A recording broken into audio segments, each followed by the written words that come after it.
There's something deeply liberating about remembering that we are not stuck. Life isn't a one-way road.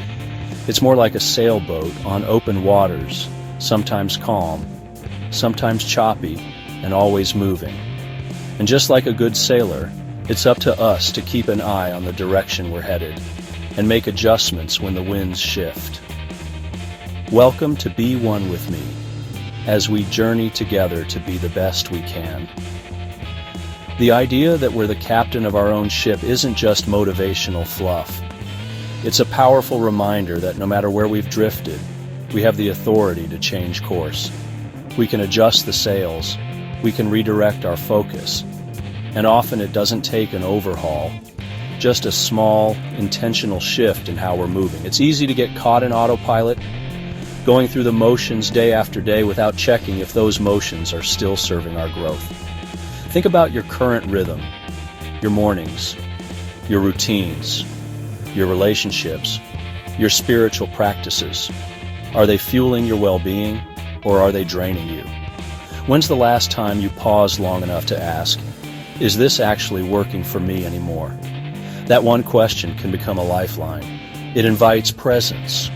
It invites honesty. It invites growth. Start there. Start with noticing, because awareness is always the first step. What patterns are running your day right now? How much of your time is reactive versus intentional? The way we spend our days becomes the shape of our lives. If something feels off, that's not failure. It's feedback. The discomfort is information. It's your inner compass nudging you to realign. If something once served you, but now feels heavy, that's okay. Not everything is meant to last forever. And that's not a sign you're off path. It's a sign you're evolving. Take a moment to look at one area of your life that feels stuck. Maybe it's your health. Maybe it's your relationships. Maybe it's your creative energy. Instead of beating yourself up for how it looks, ask a different question. What small adjustment would make this feel more aligned with who I am now? Notice how different that feels from what's wrong with me. That shift in language opens the door to possibility instead of shame. What do you need more of right now? Rest or movement, solitude or connection, structure or freedom? These answers aren't static. They change with the seasons of life. And part of honoring yourself is making space for that ebb and flow. When we stop to listen instead of just push, we often hear the whisper of exactly what needs to change. So many of us stay in uncomfortable patterns simply because we've gotten used to them. But just because something's familiar doesn't mean it's right for where you are now. This is where intention meets reflection. One powerful practice you can begin today is a weekly check-in.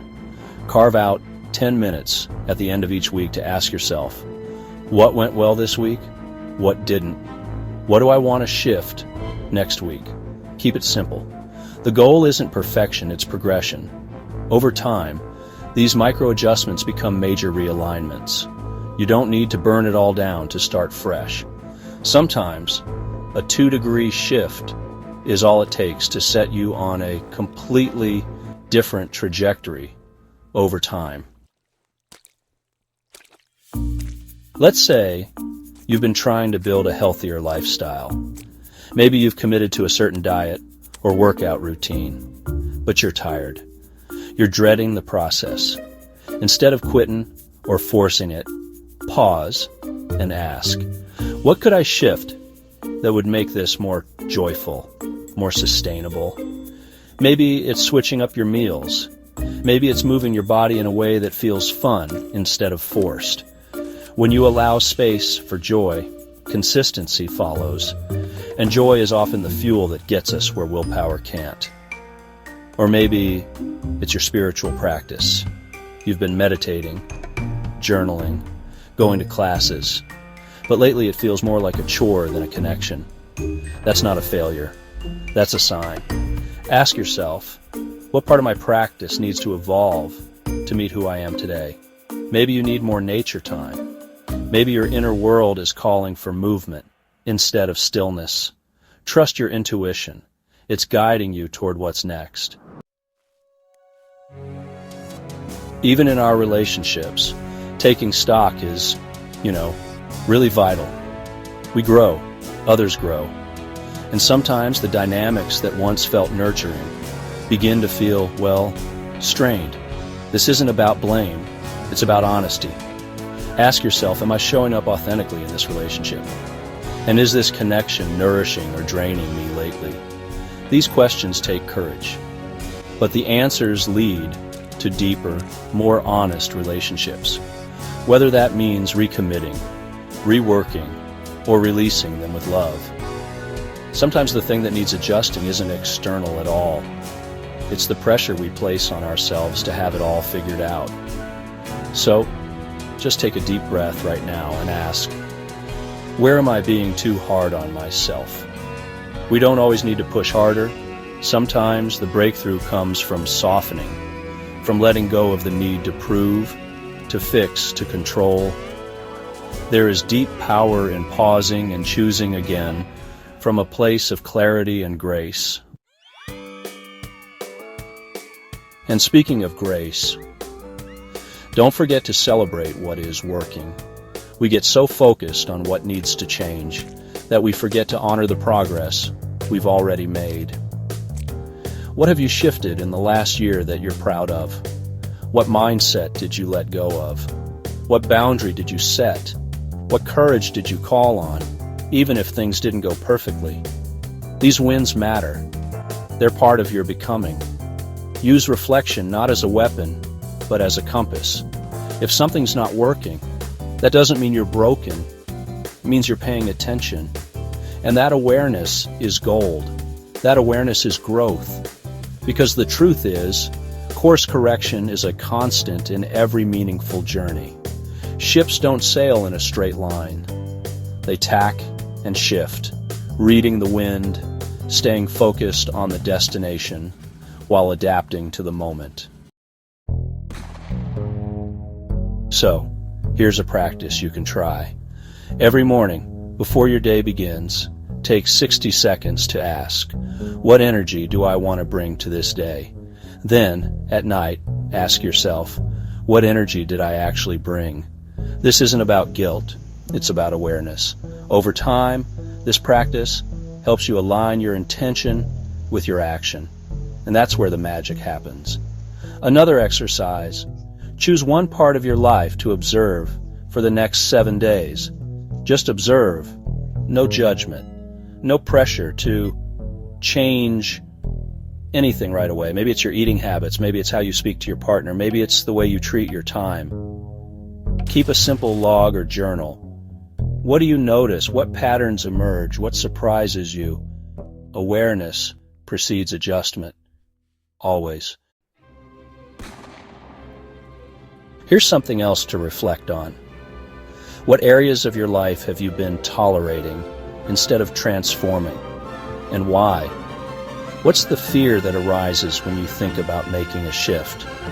Often, it's the fear of the unknown. But what if that unknown holds the version of you that you've been praying to meet? The truth is, nothing changes unless we're willing to interrupt the cycle. Taking stock doesn't mean nitpicking. It means being deeply honest about what feels alive and what doesn't. It means holding space for who you've been, while courageously calling in who you're becoming. You are the captain of your ship. You don't need permission to shift the sails. You don't need to explain why you're changing course. What matters is that you stay awake at the wheel, that you keep checking the stars, that you trust the wind of your own wisdom. Because direction matters more than speed, and presence matters more than perfection. Wherever you are right now is simply a checkpoint, not the end. So breathe, adjust, choose again, and remember, you don't need to get it all right. You just need to keep showing up, keep steering, keep choosing the path that honors the truth of who you are today. Subscribe to this channel, like and share the video. Let me know in the comments how you honor yourself with a true inventory. Visit beonewithme.com. More is coming. From the heart, for the soul. Remember, a smile can make someone's day. The right words may change their life. Be you. Be one with me.